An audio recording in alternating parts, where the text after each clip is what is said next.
Mark Zuckerberg, one of the richest and the most influential people on earth, he built Facebook, a platform used by billions of people every single day.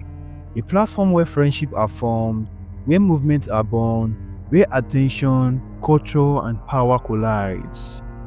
Facebook didn't just connect the world, it reshaped how people communicate, how they think, and how they see each other.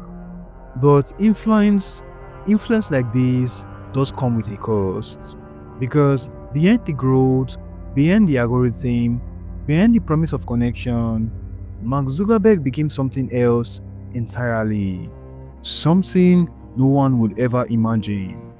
He was mocked, distrusted, and blamed for the darker side of the internet.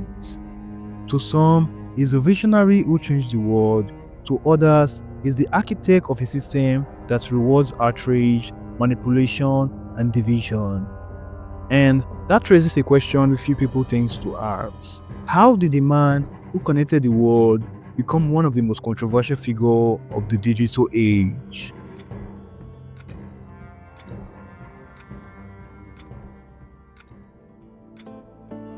Before Mark Zuckerberg became a billionaire, before Facebook reshaped the internet, before his name became so controversial that it split the world's opinion on power, privacy, and control, Zuckerberg was just a child. Born in 1984 in White Plains, New York, into a place where influence was small, expectations were ordinary, and the internet has not yet rewritten society. His father, Edward Zuckerberg, was a dentist, and his mother, Karen Zuckerberg, was a psychiatrist. This was not a household defined by chaos or instability. From a very young age, Mark showed signs of exceptional intelligence, particularly in logic and system. While other children gravitated towards sports or social activities, Mark gravitated towards machines. And by the time he was in middle school, Mark Zuckerberg was already learning programming languages. His parents noticed his early love for computers, and then they hired a private computer tutor to work with him at home.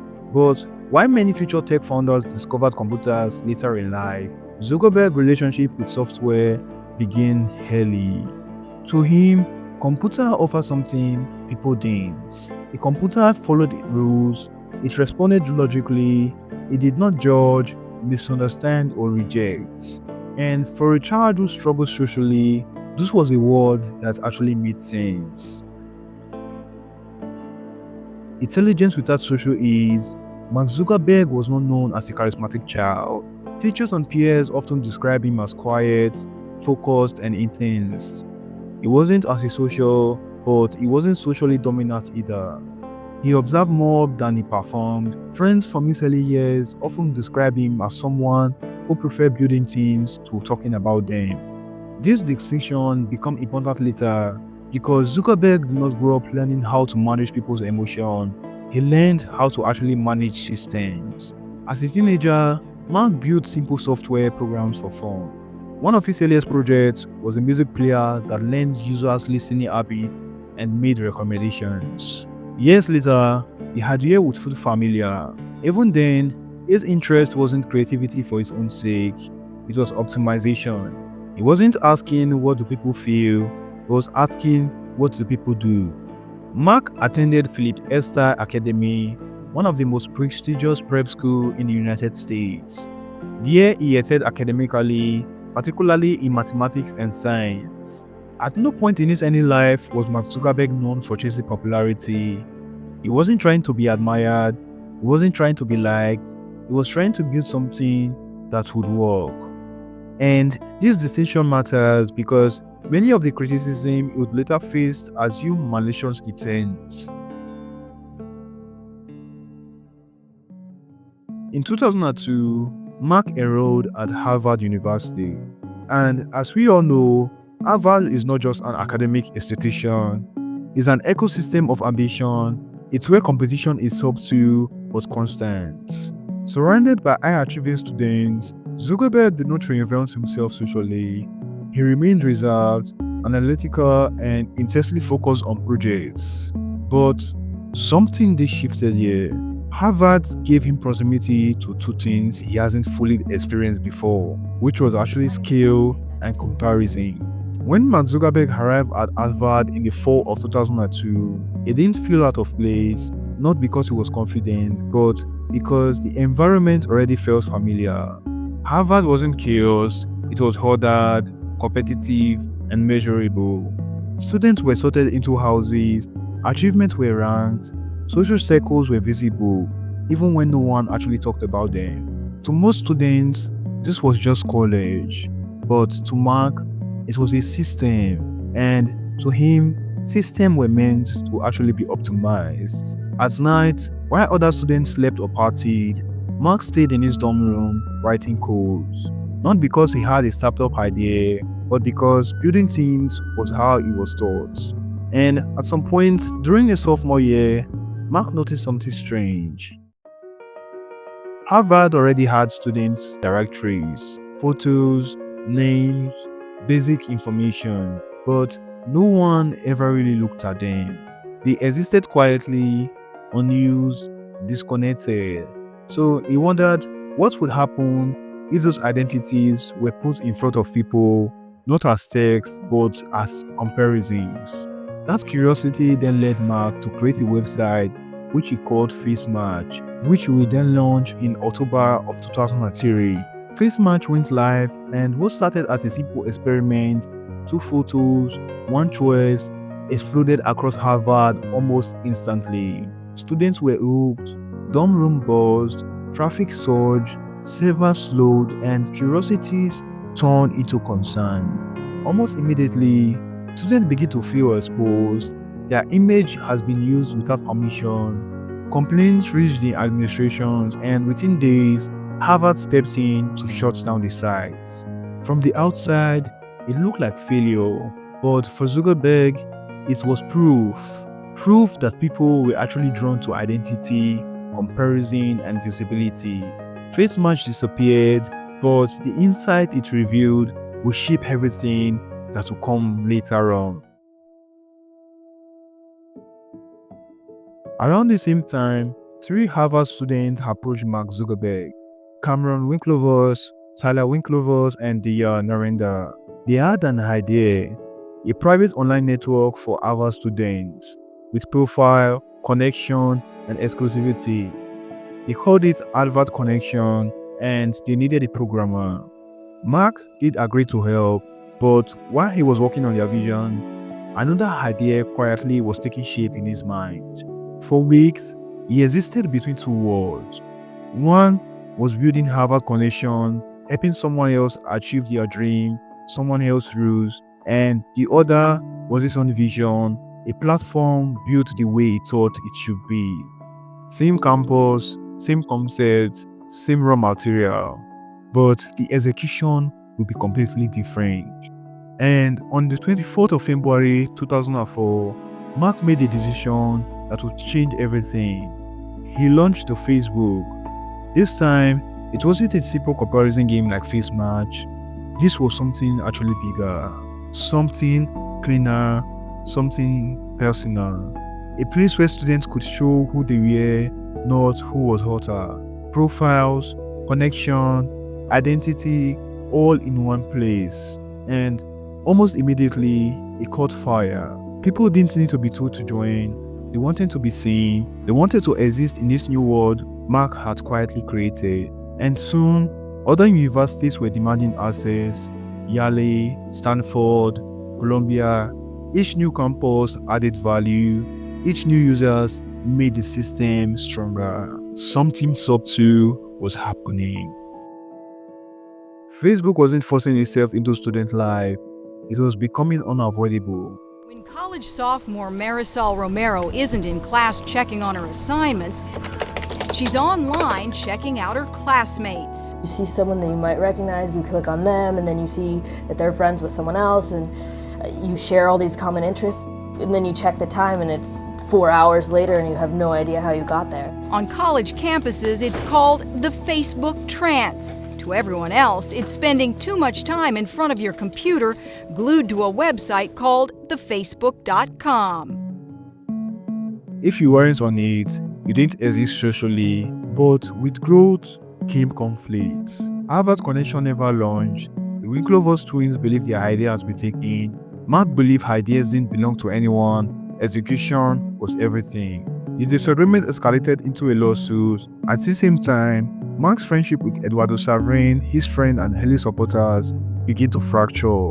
As Facebook restructured, shares shifted, controlled moves, trust disappeared, and then another lawsuit followed. None of this was actually public yet, but quietly, the foundation of Mark Zuckerberg's reputation was being laid down.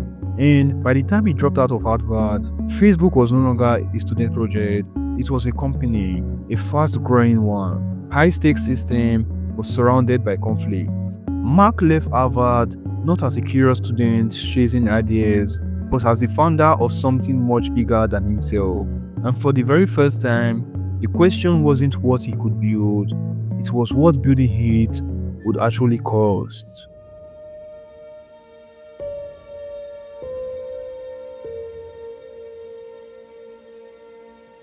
By the time Mark Zuckerberg left Harvard, Facebook was no longer a simple website. It was a platform. And like any growing platform, it began to touch life in ways he hasn't fully anticipated. The first reaction wasn't from the world at large, it came from people closest to him. His co-founders, his early supporters, and those who felt overlooked. Eduardo Saverin, his friend and early financial backer, had put money into the company with trust. But as Facebook expanded and legal structure shifted, Eduardo's ownership was diluted. A relationship that had started as friendship turned into a lawsuit. At the same time, the Winklevoss twins and Diya Narendra, the student behind Harvard Connection, believed that their idea has been taken.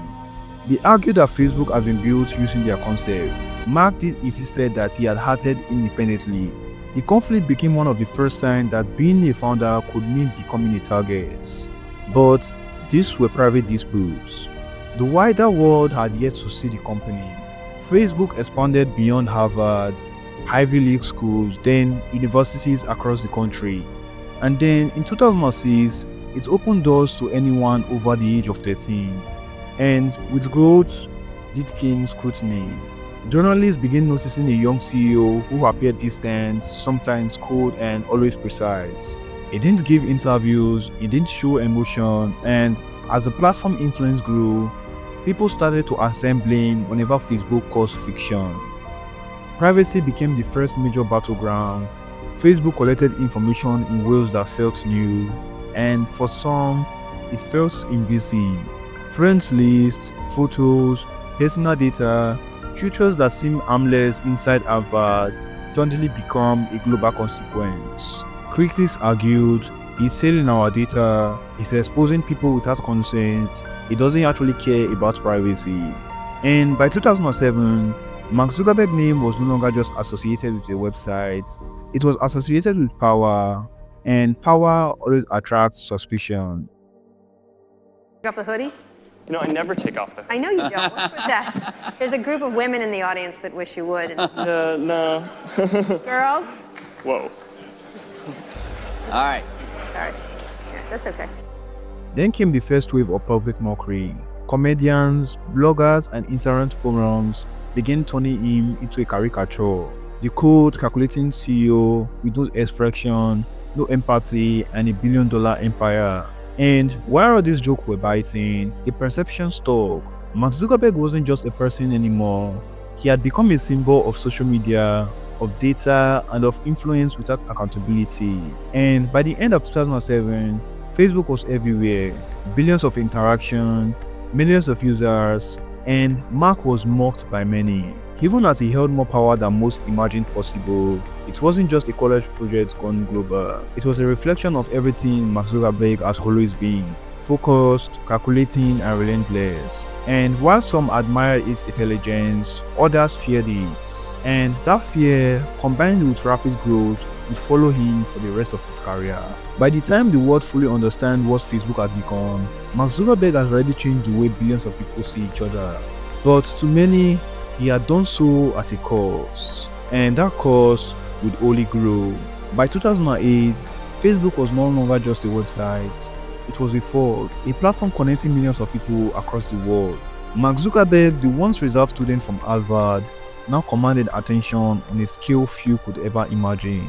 And yet, the public perception remained complicated. He wasn't respected for building something extraordinary. He was hated for doing it seamlessly without care. Facebook growth was fueled by features that seemed simple but were revolutionary. The news feed, which brought friends, updates to center of users' life, the like button turning engagement into a measure of social approval, groups and page enabling communities to form around ideas, businesses and bosses. Each feature expanded Facebook influence, and so did it provoke criticism. The news feed, for example, caused outrage at first. People felt it was too intrusive, they complained, the fear that their private life was suddenly public.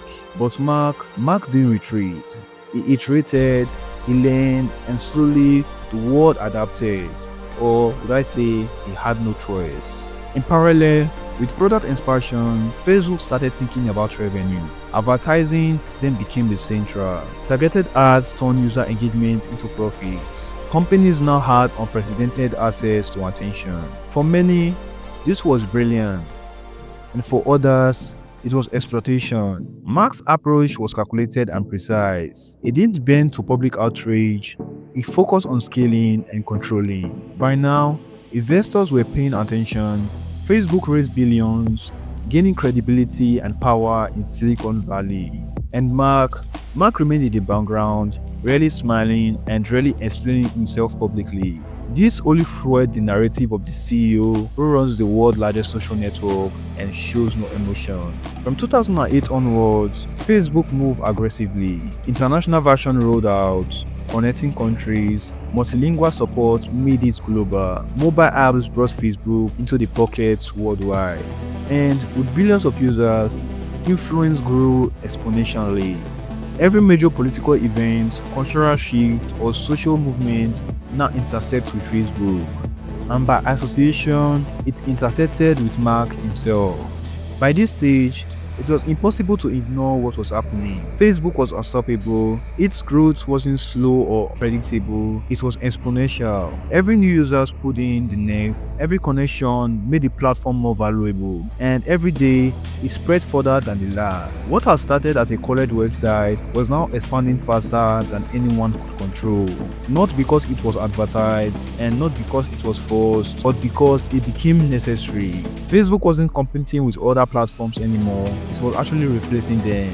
Facebook was competing head-to-head with MySpace, one of the biggest social media networks the world has ever seen at that time. MySpace had exploded in the mid-2000s, attracting tens of millions of users and becoming a cultural phenomenon all its own. It was a place where people connected, shared music, and customized their profile. And at its peak, it had hundreds of millions of members worldwide. But by 2008, something remarkable happened. Facebook growth didn't just catch up, it began to surpass its rival. In the spring of that year, Facebook logged roughly 133 million users worldwide, edging ahead of MySpace globally. The shift wasn't sudden, it was inevitable. Facebook didn't just copy what others had done before, it iterated, refined and adapted, offering a cleaner, more personalized experience that drew people in and kept them there. While MySpace has once dominated the internet landscape, Facebook user base was growing at a pace that made its rival seem stagnant in comparison. In the United States and around the world, people were signing up in droves, and soon, Facebook wasn't just another social network, it had become the social network. With every login, every message, every photo uploaded, its grip on human attention tightened. This was no longer a trend or an experiment, it was a force, and the world was only beginning to understand what that meant. And Mark Zuckerberg, on the other hand, was no longer just the boy who built things. He was a figure who defined the way billions of people communicate. And while the hate continued to grow, so did its control.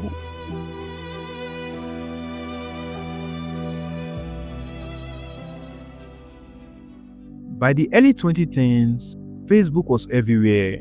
It wasn't just a social network anymore. It was a lens through which billions of people saw each other.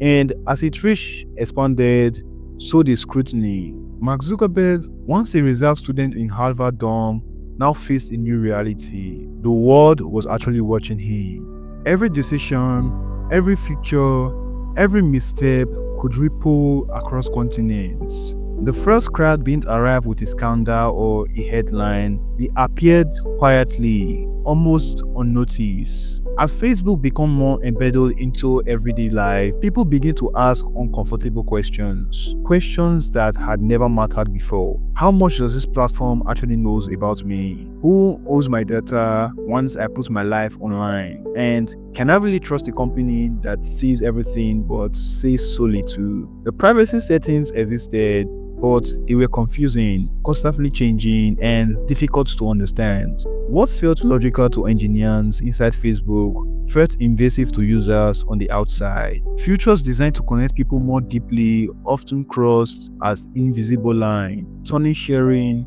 into exposure.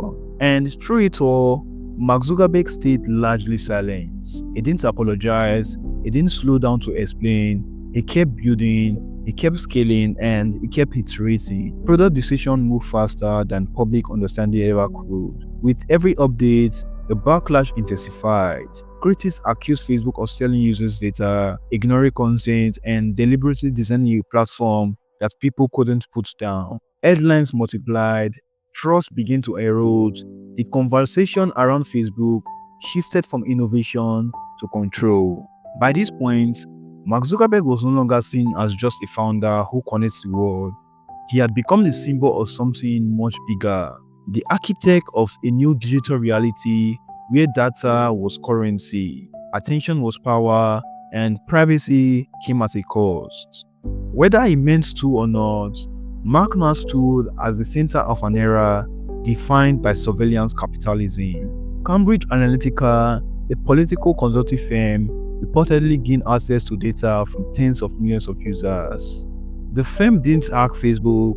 Instead, in early 2014, a third-party app called This Is Your Digital Life, created by researcher Alexander Kogan, was used to collect personal information for people who agreed to use it. Because of how Facebook APIs work then, the app also automatically collects data on the friends of those users, even if those friends never installed the app themselves. About 270,000 people download the app and willingly shared their data. But the design of Facebook platform meant the data of tens of millions of their friends was actually pulled in and shared with Cambridge Analytica, ultimately resulting in the information from millions of Facebook profiles being accessed without the user explicit consent. Facebook did later tighten its data access rule in the mid-2015 to stop apps from collecting friends' data in that way. And when it was publicly revealed in 2018, it then became a global scandal. The world discovered that personal information could be used to influence the election. Mark was then called to testify before the US Congress. The image of a young, reserved man sitting under the arch light, answering questions about the global consequence of his platform became iconic. Facebook users felt betrayed, politicians accused him of negligence, journalists criticized him for being too calculated and too cold. The world suddenly realized this wasn't just a website, this was power, and it had consequences. The hate, once confined to tech blogs and niche forums, exploded into culture. Memes circulated endlessly. Mark as an emotionless robot, a zombie CEO, the man behind the screen. Late night show joke about his expressionless face. Social media users everywhere debated genius or villain. For some, it was entertainment. For others, it was evidence that Mark lacked humanity. But even as the criticism mounted, Facebook didn't slow down. While headlines questioned Mark Zuckerberg's ethics, his company was quietly reshaping the digital world. In April 9 of 2012, Facebook then went on to acquire Instagram for $1 billion. At the time, Facebook was already a giant, but at some point, giants feared. They watched, they calculated, and they moved before the world noticed. Instagram was small, just a fledgling app, but it was growing faster than anyone expected. Millions of people were using it to share moments, not with walls and status updates, but with image, simple and immediate. And it wasn't just popularity, it was a shift.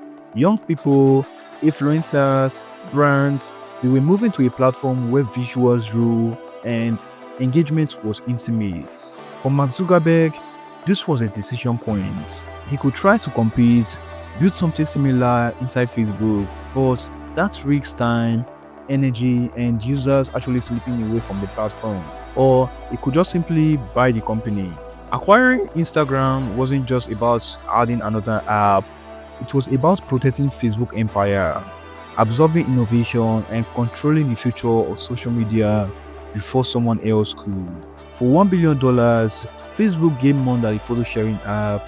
They gained culture, influence, and the loyalty of a generation. And with that, the message was clear. Facebook didn't just compete with the future, it owned it. And by 2014, Facebook wasn't just a social network, it was a global attention machine. But attention alone wasn't enough. The next frontier wasn't like or shares, it was communication itself. People were moving away from public walls, status updates, and feeds. They wanted private conversation, fast, simple, and free. And WhatsApp was already the world's favorite messaging app. Connecting hundreds of millions of people every day, Mark Zuckerberg saw something important. WhatsApp wasn't just another app, it was a pipeline into people's personal lives. To Facebook, this was critical because if they wanted to dominate global communication, they couldn't just own the social feed, they had to own how people talk.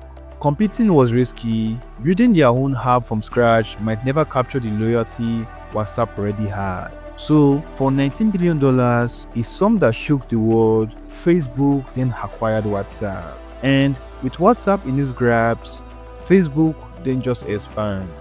It ensured that no conversation, private or public, would escape its reach. It was a move that would shape the future of global communication, and a bold statement about how power and influence were being consolidated in the hands of one company. Facebook wasn't just building platform anymore, it was owning the network that connects the world. As Facebook expanded into emerging markets, Mark spoke about connection, about bringing the next billion people online, about building tools that will make the world more open. From his perspective, the vision was unfolding exactly as planned. But outside the boardrooms, a different story was taking shape. Every step forward triggered new backlash. Privacy scandals erupted, political controversies followed. Facebook was accused of amplifying misinformation, manipulating attention, and influencing elections. The same platform that connected families was accused of dividing society. Mark Zuckerberg then found himself in an impossible position. He was building the future, and the world seems to hate him for it. By this time, a strange paradox has become impossible to ignore. Mark Zuckerberg was one of the most influential people alive, and at the same time, one of the most criticized, mocked, and distrusted figure in modern technology. He had created something billions of people depended on every single day, yet almost no one felt comfortable trusting the man behind it. Governments blamed him, media attacked him, users complained about him, and still, he kept on using the platform. The more the world criticized Facebook, the larger it grew. The more the outrage is sparked, the deeper it embedded itself into daily life.